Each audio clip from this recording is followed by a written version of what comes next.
Vice President Dr. Veep Bawumiah has disclosed that the construction of the official residence for the Vice President on the Switchback Road at the cantonment will cost $13.9 million. He criticized the National Democratic Congress for the award of the contract through non-competitive bidding. The Vice President regretted the Public Procurement Act was abused at the time. The Vice President said it is prudent on the part of the country to ensure an enforcement of the Act, adding sole sourcing has been on the rampant. The resort to sole sourcing for contracts has been more now the rule rather than the exception. The way the Act was designed, sole sourcing was not supposed to be as rampant as we are seeing it today. And I think that we will have to enforce this Public Procurement Act. He revealed the amount involved in the construction of the Veep residence and cantonment could build more boreholes. Can you believe in Ghana we're building a house to house our Vice President? And this house is supposed to cost $13.9 million. I mean, what sort of a house is this supposed to be? I couldn't believe it. How many boreholes could we have done?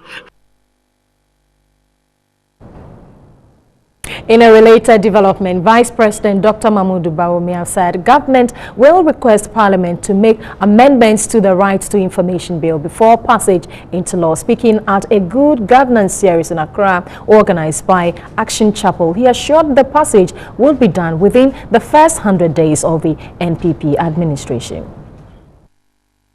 Vice President Dr. Alhaji Mahmudu Bawumiah spoke about government's commitment to facilitate the passage of the Right to Information Bill.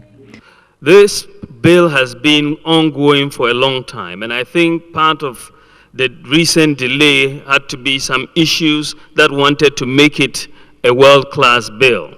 I think we are going to have to push Parliament to make the necessary amendments, and if I had my way, it should be passed within these first 100 days of this government. He again emphasized on government's commitment to ensure transparency and accountability while establishing the office of the independent prosecutor. We'll establish by an act of Parliament an office of the special prosecutor who will be independent of the executive to investigate and prosecute certain categories of cases and allegations of corruption and other criminal wrongdoing, including those involving alleged violations of the Public Procurement Act and cases implicating political office holders and politicians. The Vice President further expressed worry about the absence of a national identification system and promised to start its operation this year.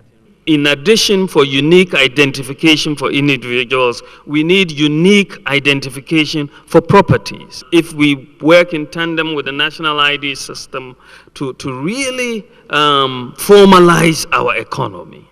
And when you formalize the economy, people cannot really escape taxes with impunity the way they are doing right now. U.S. Ambassador to Ghana, Robert Jackson, assured bilateral cooperation with Ghana to set the economy on sound footing. The maiden edition of the Action Chapel Good Governance series assembled representatives of political parties, civil society groups, and some international organizations operating in the country.